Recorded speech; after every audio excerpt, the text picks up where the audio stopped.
direct, en public, ici même à Nice. Alors pour tous ceux qui sont dans les cieux du Nord et du Grand Nord, ben oui, il fait toujours beau à Nice. Il fait beau, eh bien, en termes de température, mais également le climat de l'industrie, le climat de la supply chain, l'ensemble des acteurs économiques, eh bien, sont rassemblés sur un salon qui, on sent déjà eh bien, les bonnes énergies.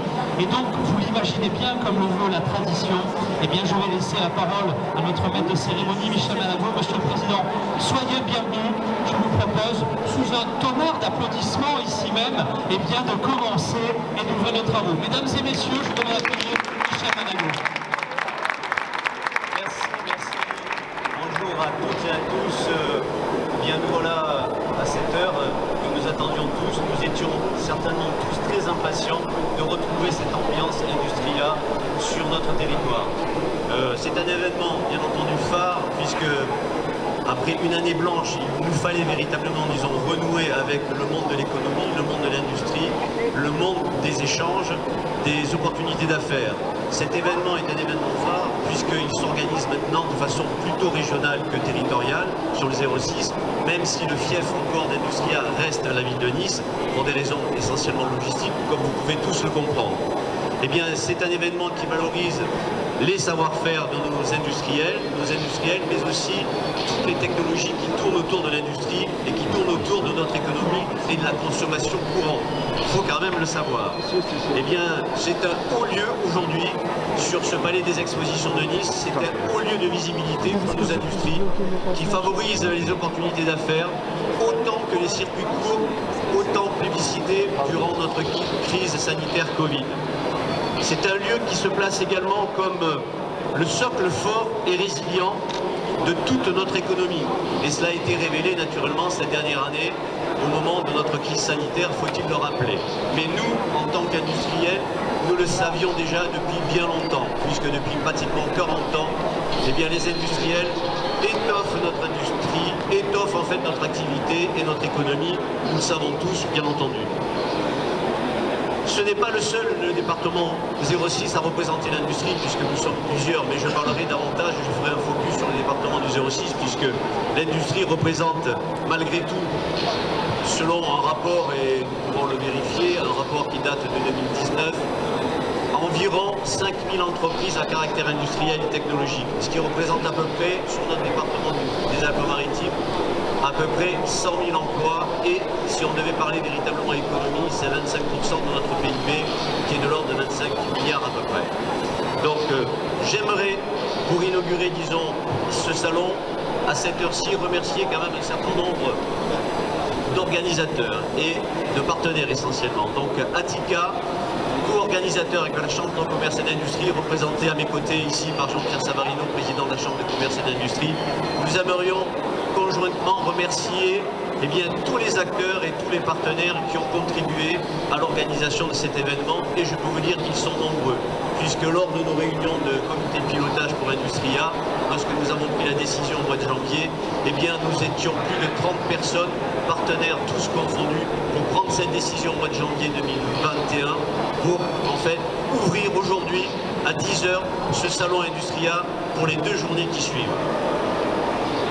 Cette 19e édition se veut révélatrice des enjeux technologiques d'aujourd'hui, mais aussi ceux de demain, puisqu'il y a quelques années, pour ceux qui s'en souviennent, nous plébiscitions dans ce même salon, dans une organisation sensiblement différente, mais l'industrie du futur.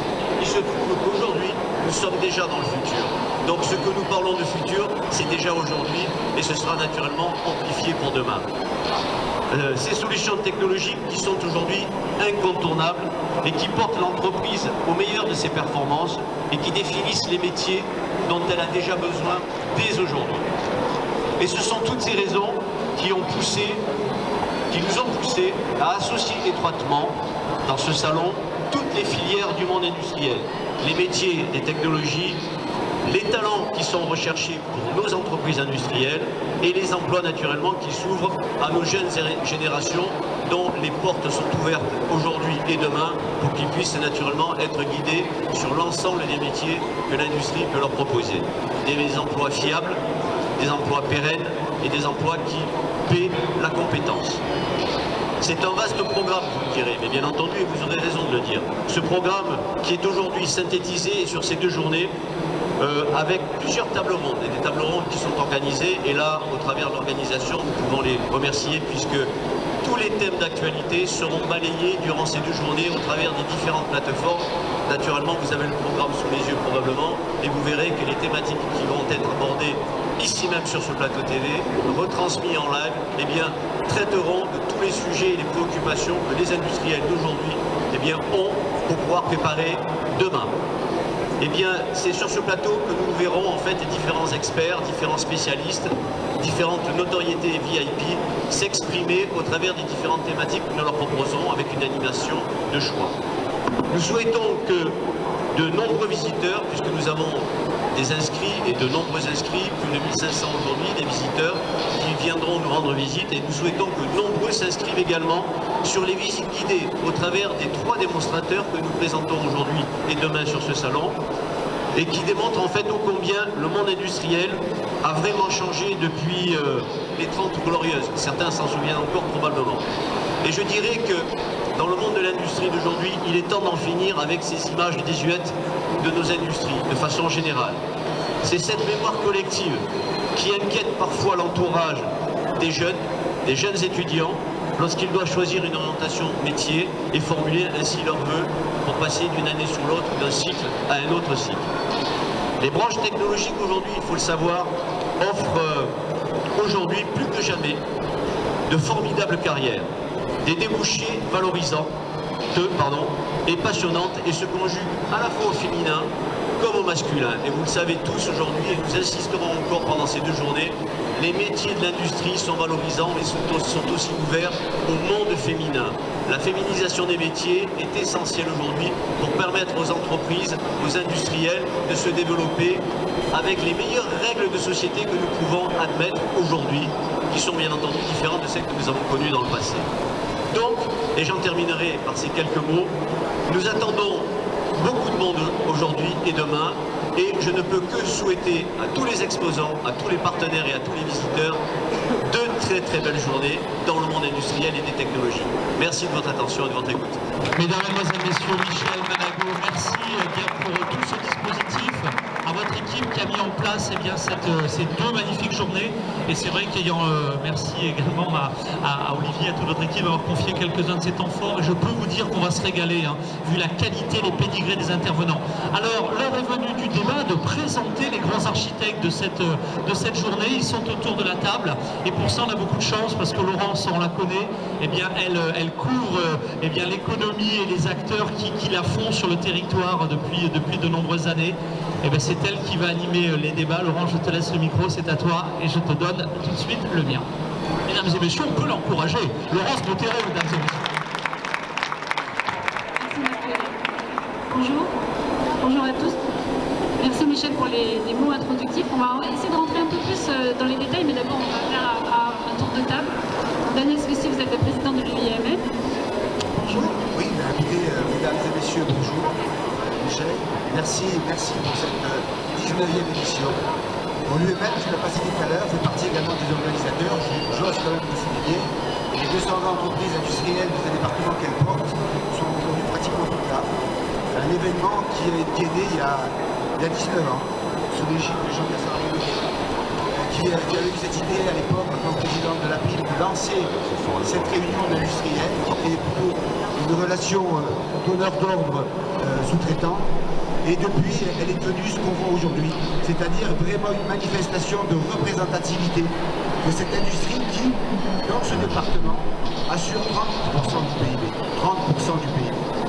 Cette industrie qui est devenue, au fil du temps, une industrie manufacturière, soit, mais également de recherche et développement, et surtout de source de vocation pour grand nombre de jeunes.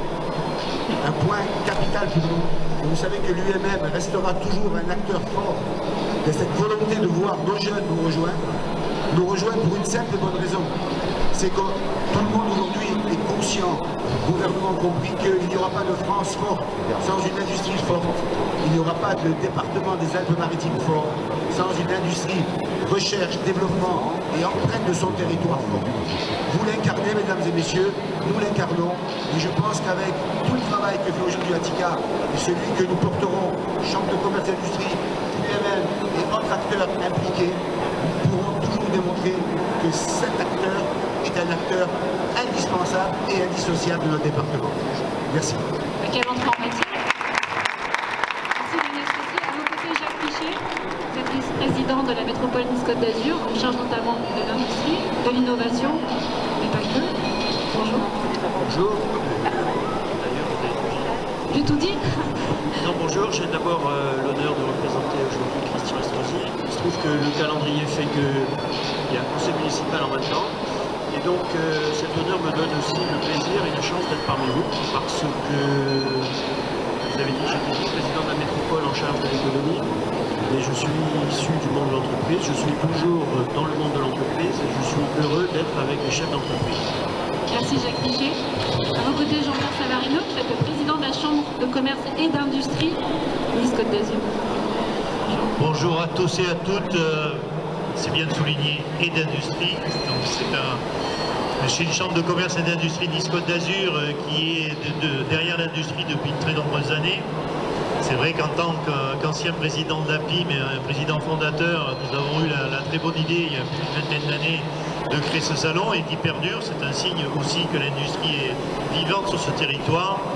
Et nous avons su, avec l'accompagnement de la Chambre de commerce et d'industrie dans toutes les époques, qui était indispensable pour pouvoir réussir cette capacité à réaliser ce salon chaque année et puis toutes les actions qui sont menées, à mettre en évidence que dans ce territoire, il y a bien sûr un élément très fort qui s'appelle le tourisme, mais nous avons aussi une autre activité qui s'appelle l'industrie, et comme l'a souligné tout à l'heure Daniel Spessy, cette industrie, elle n'est pas dans les hauts fourneaux, elle n'est pas, je dirais, dans des représentativités un petit peu, je dirais, caricaturales, mais surtout elle est participante en plein essor sur les activités de nouvelles technologies, d'innovation, de développement et en même temps, bien sûr, l'industriel, je dirais, d'origine.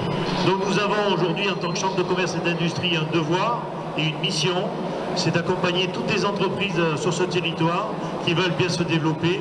Nous avons d'ailleurs au niveau de la région, au niveau du plan relance qui a été formulé, beaucoup de possibilités et d'opportunités qui nous sont aujourd'hui proposées pour accompagner la transformation des entreprises du futur et de faire en sorte que ces entreprises industrielles qui ont une solidité à toute épreuve et une résilience qu'ils ont su démontrer pendant ces périodes dramatiques que nous avons vécues, ces périodes aussi bien, je dirais, en termes de catastrophes naturelles que de problématiques de Covid, nous avons aussi la possibilité de continuer à développer nos activités sur ce territoire. Et la CCI sera bien sûr à vos côtés pour vous aider, vous accompagner et pour faire en sorte que ces entreprises qui ont tant de volonté et tant de capacité à faire puissent perdurer pour l'avenir. Merci en tout cas.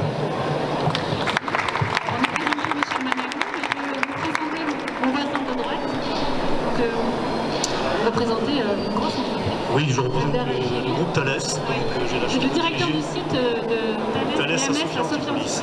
Mais Thales, globalement, c'est principalement le spatial et le sous-marin sur les Alpes-Maritimes, donc à peu près 3000 personnes.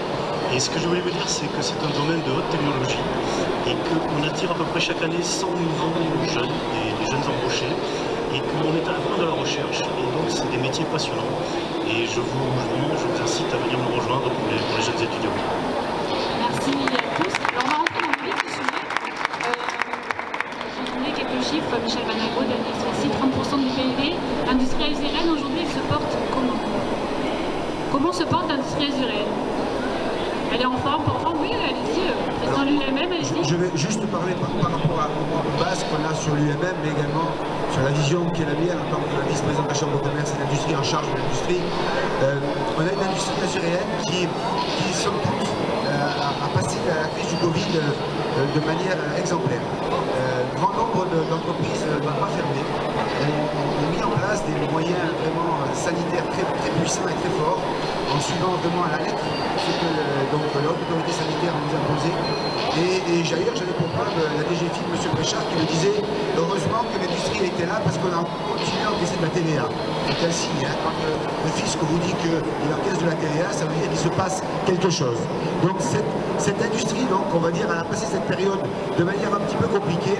Et puis après, il y a eu ce fameux plan France Relance. On va y venir après si vous voulez. Mesdames et messieurs, on va en parler.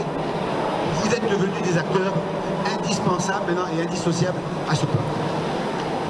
Michel Manago, même constat? Même constat en effet, avec quelques observations néanmoins. Il est vrai que l'industrie azuréenne se porte plutôt bien, même en pleine phase de crise, puisque certains même m'ont rapporté qu'ils s'étonnaient des mesures de l'État, notamment celles qui poussaient au télétravail, pourquoi pas au chômage partiel, alors qu'en fait, dès le mois de mai 2020, donc il y a quand même plus d'un an de cela, bon nombre d'entreprises avaient mis des dispositions en place, donc des mesures en place justement de distanciation au niveau des chaînes de production pour qu'ils puissent continuer à tourner quasiment à 100%. Donc certaines se posaient la question, mais pourquoi insister autant sur le télétravail et le chômage partiel alors que nous avons déjà mis en place toutes les mesures nécessaires pour pouvoir continuer à travailler à 100%. Donc elles se portent vraiment bien. Aujourd'hui, il y a quand même un souci majeur, c'est regonfler le carnet de commande et naturellement un qui est encore bien plus important, je dirais, parce que le carnet de commande il faut livrer, et là c'est la chaîne des approvisionnements qui est aujourd'hui un peu cassée. Donc là, si on arrivait à trouver des solutions, et notamment on vient dans la décarbonation, on vient dans l'autonomie en fait de l'industrie française véritablement sur notre territoire, plutôt que d'envoyer en fait nos fabrications très très loin. Très loin, oui, très loin. Jacques Richier, quand on parle de la Côte d'Azur, pour faire global, mais même de la région Provence-Alpes-Côte d'Azur, on voit très peu ce territoire comme un territoire industriel. Quand on est en charge de l'économie, et puis aussi de l'attractivité et de l'industrie, comment est-ce qu'on porte l'image industrielle à un territoire qui est beaucoup mieux connu pour le tourisme, comme le disait Jean-Pierre Savarino tout à l'heure? Oui, je pense que d'abord il faut rappeler que sur ce mandat, c'est une des priorités du maire et du président de la métropole, l'industrie. Vous l'avez dit, et en fait il faut repartir de ce que c'est que cette industrie. D'abord elle est méconnue, mais on a des chiffres. Quand vous représentez 25 ou 30% alors du PIB, il faut considérer qu'il y a un manque de reconnaissance. D'ailleurs, c'est la raison pour laquelle je suis là aujourd'hui aussi. Quand vous avez à peu près 50% de l'économie qui représente sur le tourisme représenté par le tourisme, c'est une force. Et nous, ce qu'on veut, c'est rajouter des forces à des forces. Et l'industrie, avec le poids qu'elle représente aujourd'hui, est une force. Et comment on fait? On sort avec notre aide, avec l'aide de tous les acteurs qui sont ici, pour démontrer que ce territoire n'est pas qu'un territoire attractif en termes de tourisme, mais attractif en termes d'industrie, de technologie. Vous avez des représentants de différentes sociétés ici qui sont très indicatifs de ce qu'est l'industrie dans sa diversité. Et donc l'attractivité du territoire, c'est aussi celle de ces entreprises.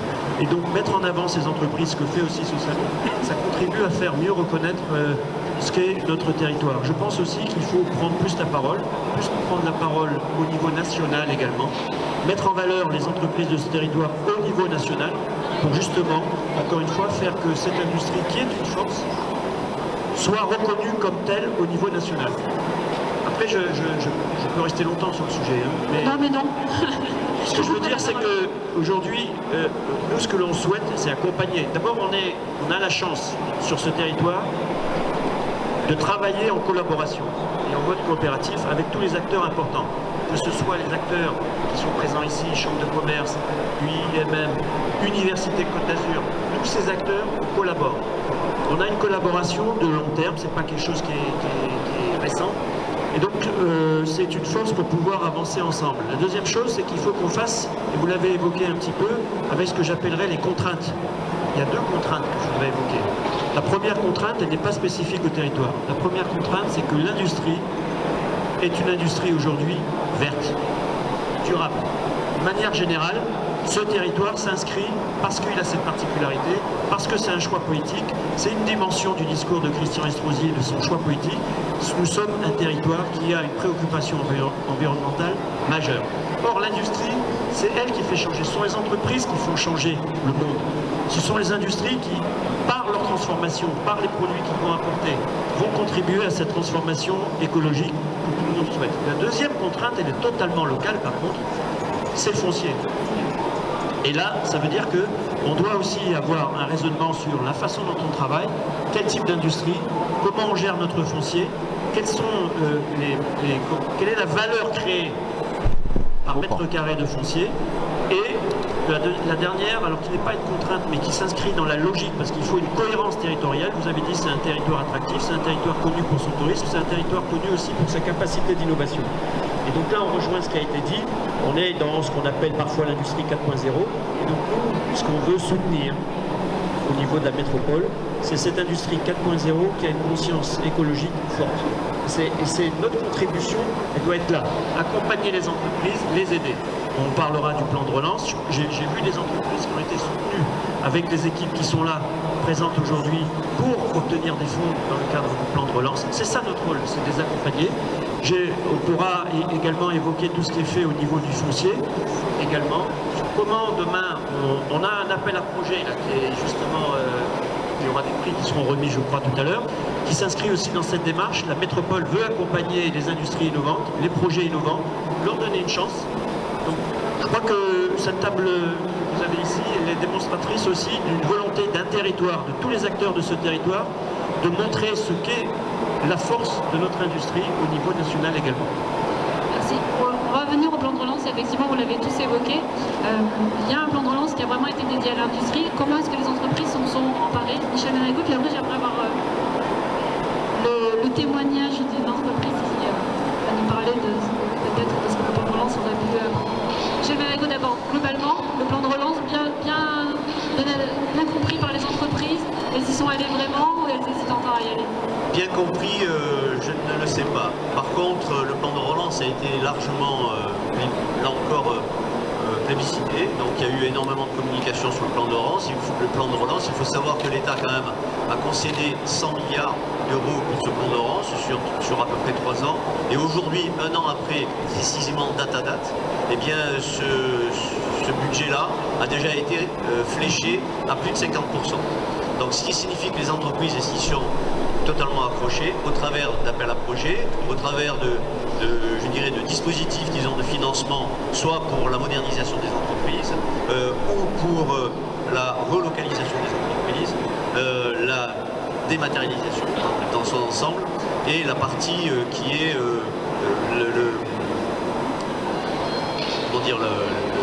le process en fait, de chacune des entreprises qui doit être naturellement mis au bout du jour. Donc, ce sont des projets, enfin ce sont des dispositifs qui sont mis en œuvre par les différents acteurs pour pouvoir, disons, accompagner les entreprises. Par contre, là où, même s'il y a eu une grosse communication sur le sujet, peu d'entreprises, comparativement à la masse colossale d'entreprises, hein, donc ça se chiffre en millions d'entreprises en France, et sur notre territoire c'est plusieurs centaines de milliers, malgré tout, eh bien il y a peu d'entreprises encore qui bénéficient de plan de relance.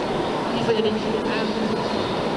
Monsieur Alfieri, comment est-ce que vous avez géré en tant que directeur du site à la fois la crise et la relance? On parle beaucoup de réindustrialisation. Est-ce que c'est quelque chose qu'il faut souhaiter sur le territoire ici? Oui, c'est effectivement des thèmes qui sont importants. Alors, dans le domaine spatial et sous-marin, je vous avoue que la crise Covid ne nous a pas beaucoup affecté dans le sens où nos marchés, on les a eus. Et on a eu un carnet de commandes qui est vraiment important. Par contre, on va être, comme tout le monde, devant le problème de la supply chain, de l'approvisionnement des matières premières. Et là, le problème existe. Le plan de relance, il est très important. Et effectivement, il faut, je pense que là, plutôt, c'est les TPE, les PME qui n'ont pas eu assez accès à ce type de plan de relance. C'est fondamental parce qu'en fait, il faut à la fois que dans le même territoire, on ait cette conjonction de différentes tailles d'entreprise, de la très grande à la très petite. Et sur un autre point, donc, je dirais, de relocalisation des circuits d'approvisionnement, parce que c'est de ça dont on parle aussi, la décarbonation, elle va nous aider à aller vers ça. Alors nous, grandes entreprises, on est souvent à l'export. Je prends l'exemple de Thales sur Sofia, on est à plus de 50% à l'export.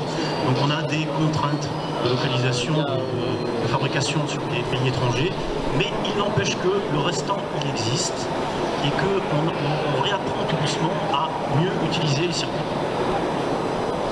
Jean-Pierre Savarino, quand on est à la Chambre de commerce et d'industrie, les dossiers de relocalisation, ça passe aussi par vous? Et qu'est-ce que vous pourriez faire pour, un peu dans le sens de ce que disait Jacques Michel tout à l'heure, contribuer à l'attractivité du territoire? Ce qui est très important au niveau de la Chambre de commerce et d'industrie, il faut considérer la Chambre de commerce et d'industrie comme un outil indispensable. J'entends M. Alfieri qui dit que les PME ne y vont pas forcément. Est-ce que vous avez un rôle à jouer là-dedans? Oui, on sensibilise à ce domaine-là parce qu'on se rend compte que finalement dans les choix qui sont faits, il y a beaucoup de grandes entreprises qui bénéficient de cette démarche. Et il a manqué certainement au niveau des critères un accompagnement des PME, c'est-à-dire dans certains autres plans, on avait une obligation d'avoir une proportion de PME et dans le plan de relance, à l'origine, ce n'était pas le cas. Et on a demandé justement des modifications et des adaptations là-dessus, parce qu'autrement on se rend compte qu'il n'y a que les grandes entreprises qui peuvent finalement se présenter et n'ont pas obligation à être accompagnées de petites et moyennes entreprises. Et on sait très bien que le tissu local et aussi bien le tissu en France est composé essentiellement de petites entreprises et de moyennes entreprises. Donc il ne faut pas non plus oublier l'essentiel de l'activité économique et c'est pour ça qu'on a demandé quand même des aménagements par rapport à ça, parce qu'on a, nous, la Chambre, la capacité à aider à réaliser les dossiers, à accompagner, à faire les présentations, mais quand on est dans le choix final et que le choix final ne se fait pas chez nous, les critères qui sont sortis ne sont pas souvent en concordance avec ce que l'on pense. Et c'est pour ça qu'on a considéré que, vu un certain nombre de résultats, il nous a semblé opportun de sensibiliser l'État et les organismes qui ont géré la lourde tâche de faire la sélection, de faire en sorte que les TPE et PME ne soient pas oubliés dans cette démarche. Et en pense quoi, le président de l'UIMM, le plan de relance? Alors, ce plan de relance, comme ça a été dit, on a très vite compris à l'UIMM que les TPE, PME, c'est-à-dire 92% du tissu, risquaient de passer à côté. On a embauché dessus une personne pour faire la relance. On a appelé tous nos adhérents. Avec les services de la Chambre de commerce et d'industrie, une cellule a été mise en place pour traiter les dossiers, je pense que ça vient de le dire. Et rapidement, on a vu quand même émerger beaucoup d'entreprises avec des projets construits. Moi, aujourd'hui, je voudrais quand même vraiment marquer d'une pierre blanche tous les efforts qu'ont fait les petites structures pour mettre des moyens pour aller vers ce plan de relance. J'avoue, dans ce département où on est plutôt catalogué justement tourisme, on a vu d'ailleurs la première découpe laser, ils sont là, qui a pris la première enveloppe alors qu'ils sont 8 salariés. Et ils ont revu tout leur modèle et ils font de l'actologie, c'est-à-dire un métier dont certains ne savent même plus ce que c'est. Donc on voit bien que les métiers même les plus anciens, les métiers transverses, toutes les chefs d'entreprise, si jeunes soient-ils, se sont inscrits dans ce plan. Et ça, je crois que c'est ça qu'il faut garder. Il faut garder cet esprit de volonté, d'envie, de faire et d'être. Par contre, n'oublions pas quand même, moi je siégeais à Paris la semaine dernière, donc au bord de l'UMM national, on nous disait que l'Allemagne met une très grosse pression maintenant sur le remboursement du PGE. C'est-à-dire ce qu'ils ne voudraient pas les Allemands, c'est qu'on les dépasse grâce aux aides qu'on a eues et éventuellement à notre retour sur le niveau qui n'était pas le nôtre. Donc attention maintenant à la phase 2, c'est-à-dire comment nos chefs d'entreprise, si petits soient-ils, là c'est pareil, ça marche dans les deux sens, vont faire face à ces remboursements avec un BFR qui risque d'être affecté. Et on sera là et on les soutiendra parce que c'est notre rôle. Depuis tout à l'heure, je vous entends beaucoup parler d'industrie verte, du numérique, d'industrie 4.0. L'innovation, l'industrie 4.0, ça veut dire quoi dans l'industrie aujourd'hui? C'est un passage obligé. Comment et avec quels moyens on met en place de relance? Est-ce que ça peut aussi aider à aller vers de l'innovation quand les petites entreprises ne vont pas forcément? Michel Manago, peut-être d'abord, et puis ça va être... De façon générale, plus l'entreprise est petite, plus l'innovation est un levier de développement. Dans tous les cas de figure. Mais ça marche aussi pour les grandes. À souligner et à mettre en... Mais par contre, le facteur essentiel en fait de développement pour une petite entreprise, c'est l'innovation dans tous les cas.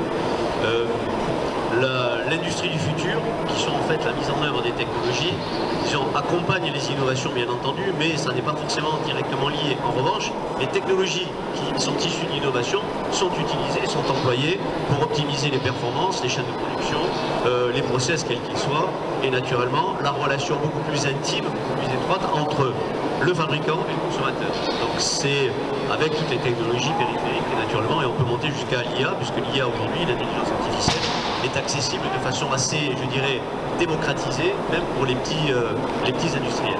Donc oui, l'innovation des vecteurs essentiels. Oui, pour l'industrie du futur, qui n'est plus du futur, qui est d'aujourd'hui d'ailleurs. Je l'ai dit tout à l'heure et je le répète, c'est l'industrie d'aujourd'hui qui est nécessaire aussi, naturellement, pour s'adapter, disons, aux besoins et à la consommation d'aujourd'hui.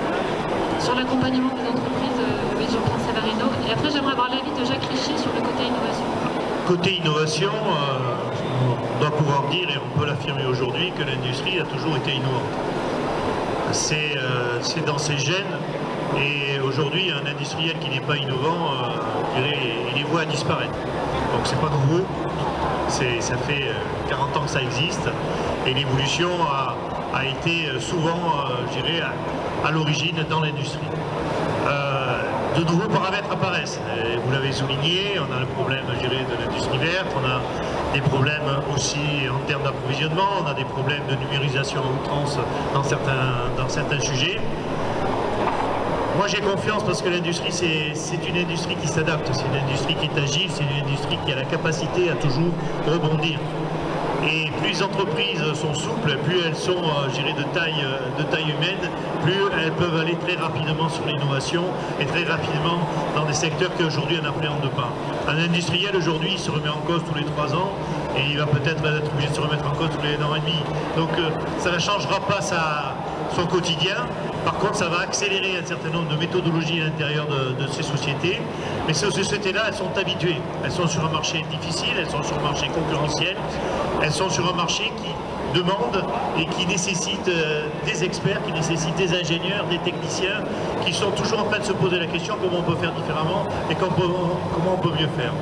Donc pour moi, je ne vais pas dire que c'est la routine, mais je vais dire qu'on est dans une démarche naturelle au niveau de l'industrie de se renouveler avec des paramètres, c'est vrai, nouveaux, et peut-être un peu plus contraignants pour certains, mais on les franchira comme on a franchi les autres.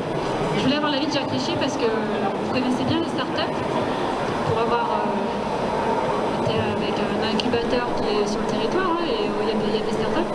Quand j'écoute Jean-Pierre Savarino, mais aussi ce qu'il dit depuis tout à l'heure, finalement il y a aussi l'attrait de nouveaux talents, peut-être avec des nouveaux profils qui ne regardaient pas forcément l'industrie avec appétence, parce que justement l'intelligence artificielle, les nouvelles technologies amènent aussi un renouveau en termes d'emploi. Le regard que vous avez d'avoir dirigé un incubateur, c'est lequel? Non, mais alors ça va vous surprendre, mais j'ai commencé dans l'industrie. Je sais. J'ai commencé dans une industrie qui était en perdition, puisque c'était la serrurerie. Et je vais rebondir sur ce que vous avez appelé l'industrie désuète, parce qu'effectivement, moi, le souvenir que j'en ai, c'est l'huile de lubrification. Quand je rentrais, je sentais ça. Et aujourd'hui, quand je vais visiter, et après je suis rentré dans l'assurance, c'était la moquette, donc vous savez, ça n'a rien à voir. Mais je pense qu'aujourd'hui, les choses se sont inversées totalement. Quand vous visitez sur nos territoires, quand vous visitez des entreprises de toute taille, ça n'a rien à voir. L'industrie aujourd'hui, elle est très techno. Les technos tournent vite. Donc l'innovation, elle est par nature créée par le fait qu'il y a un challenge technologique qui est permanent. La deuxième chose, c'est que vous avez une poussée, je dirais, sociétale sur la question environnementale du réchauffement climatique qui force aussi les industries à en tenir compte dans leurs sources d'approvisionnement énergétique, dans la façon dont ils conçoivent les produits, la capacité de ces produits à aider leurs clients également à réduire leur empreinte carbone. Donc on voit que tous, je dirais, on a une innovation qui est naturellement portée à la fois par une demande de société et par une évolution des technologies très rapide. Aujourd'hui, l'industrie, c'est, pour moi, c'est très techno et c'est propre. Et ça engage, c'est sociétal.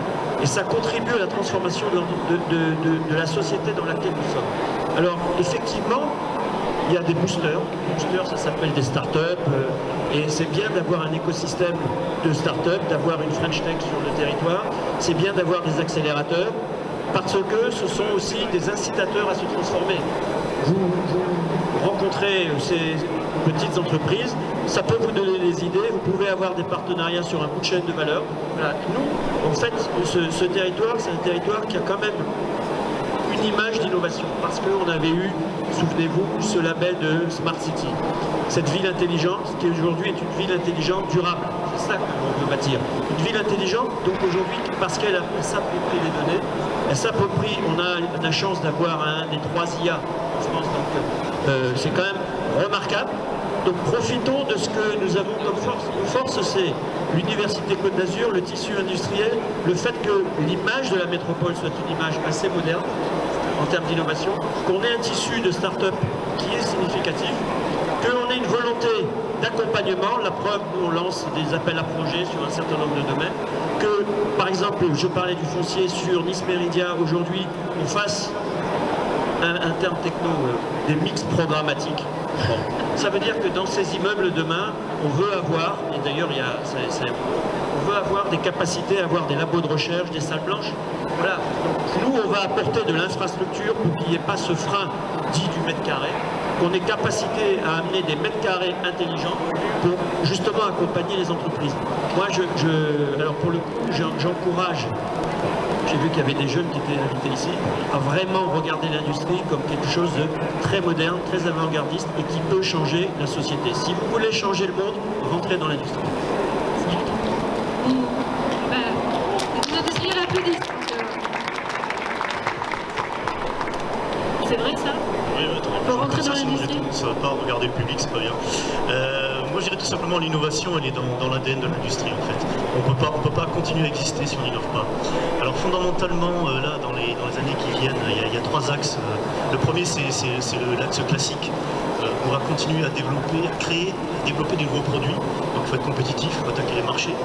Le deuxième axe, c'est autour du verre, comment on continue à décarboner. Et pour ça, il faut qu'on arrive à intégrer tous ces nouveaux processus dans nos façons de penser, nos façons d'imaginer des nouveaux produits et développer.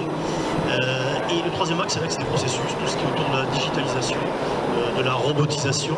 Alors attention, avec la sécurité qu'il faut pour, il ne faut pas oublier tout ce qui est autour de la cybersécurité, parce que de plus en plus les attaques technologiques malveillantes peuvent exister. Bref, alors je suis de formation ingénieur, donc effectivement l'optimisation, je vais dans les tripes. Tout ce que je veux dire, c'est qu'il faut, pour réussir tout ça, effectivement, un tissu complet entre des gens qui vont vraiment explorer dans les startups et dans les universités des nouveaux concepts, des entreprises de taille moyenne qui vont prototyper, et puis après des entreprises derrière qui vont fabriquer, développer, qui vont conquérir de nouveaux marchés. La peine est lancée. Peut-être dernière question, messieurs. La féminisation de l'industrie, ça vous inspire quoi? Michel Manago a dit qu'il fallait y aller. Alors, il va comment? Déjà autour de la table, je remarque qu'on n'est pas... Oui, déjà. Et pourtant, il y a des femmes. La question me fait mal, parce qu'il n'y a qu'une seule femme autour de la table. Et je ne suis pas industrielle, c'est dommage. Alors, sur la féminisation, il y a deux approches. Il y a l'approche du genre, on ne supporte plus, il faut des femmes. Et puis il y a l'approche de fait, c'est-à-dire ce qu'amènent les femmes dans notre monde industriel. On a travaillé pendant pas mal d'années à les voir revenir dans nos équipes, c'est-à-dire les postes d'opérateurs, d'ingénieurs, en fait, vraiment dans le fonctionnement. Nous, on est passé à l'UMM à un stade supérieur, on s'est dit, que pourrions-nous faire, nous, à l'UMM, pour amener les femmes à manager des équipes, c'est-à-dire au top niveau, à prendre les rênes des entreprises. Alors, l'idée ne nous est pas venue comme ça, hein. Elle nous est venue parce qu'au niveau de notre board, c'est-à-dire notre conseil d'administration à l'UMM, nous sommes pratiquement à la parité. Et ce qui n'était jamais arrivé à l'UMM dans le 06 d'ailleurs, de partout, hein. On a été remarqué au national. Nous avons un grand nombre de femmes aujourd'hui qui sont autour de la table pour prendre les décisions pour notre syndicat. Et cette approche-là nous a poussé à aller plus loin. Nous avons créé donc un programme de formation à la féminisation de l'entreprise, à sa prise de position dans le monde actuel. Parce que c'est vrai que certains planchers de verre existent toujours. Une femme, nous disait-on, sera toujours une maman, sera toujours une mère de famille. Ce sont des vieux arguments, ça. Non, mais ça, c'est quelque chose qui est à vivre. Mais par contre, comment fait-on pour que ces arguments-là ne soient pas des arguments qui fassent qu'elles se détournent de ces fonctions qui, pour nous paraissent d'évidence. Je vous dis simplement une anecdote. Depuis qu'à l'UMM, on a les femmes qui sont rentrées, dirons-nous, au board, des décisions que nous prenions et qui duraient en finalité quelques semaines, voire quelques mois, dès lors qu'on a décidé de terminer tel jour, elles se terminent le jour prévu. Et ça, croyez-moi, en termes d'efficacité, ça se remarque. Jacques Richier, peut-être, puis Michel Manago. Oui, alors, c'est un sujet qui est majeur. Moi, je l'ai connu dans un autre secteur. On a pratiqué différemment, mais je pense que chaque pratique... Nous, on a fait, pour utiliser un mot américain, l'affirmative action, hein, c'est-à-dire qu'on avait des comme pour l'autre sujet, c'est-à-dire en 2022, en 2023, voilà, combien de femmes dirigeantes. Bon. Moi, je pense qu'il faut donner le goût des métiers techniques aux femmes qui sont en général meilleures au lycée dans les parties scientifiques, maths et physique, mais qui ne se lancent pas dans les carrières d'ingénieurs. Il y a toujours un taux dans les écoles d'ingénieurs de féminisation qui est trop faible. Donc, je pense que le but de cesser chambre de commerce, de tout, les acteurs, c'est d'aller à la rencontre des jeunes filles qui sont étudiantes, qui sont bonnes élèves, et leur expliquer que l'industrie, c'est fait aussi pour elles, c'est vraiment fait pour elles. Parce que, encore une fois, quand on est en train de parler d'une industrie qui transforme le monde, à partir de ce moment-là, ce sont des éléments contributeurs majeurs. Et je pense que c'est la mise en avant de ce qu'est la force de transformation de l'industrie qui fera que vous aurez des jeunes filles qui décideront de faire des études scientifiques, des études poussées vers la technologie. On commence à le voir quand même, on commence à le voir sur tout ce qui est dit nouvelle économie numérique. Il y a de plus en plus de femmes qui sont venues autour de la data et de l'intelligence artificielle. Et je pense qu'il faut profiter de ce mouvement. On a la chance maintenant d'avoir un certain nombre de formations, puisque ça a été une des premières actions qui ont été faites au niveau de la métropole, faire venir des écoles d'ingénieurs, faire venir des écoles de développeurs. Vous savez que le Central s'installe à Nice, le CNAM s'installe, qu'on a Saint-Cloud, qu'on a l'école 42, le wagon. Il faut profiter de ces moments-là pour mettre en avant les spécificités, l'intérêt pour tous les jeunes aujourd'hui de travailler dans l'industrie. Il faut aussi quelques leaders d'opinion, il n'y a que des femmes exemplaires qui peuvent raconter cette histoire-là et il faut le faire venir. Moi je suis déçu parce que aucune de mes filles n'a voulu aller dans ce métier. Pourtant j'ai tout fait pour.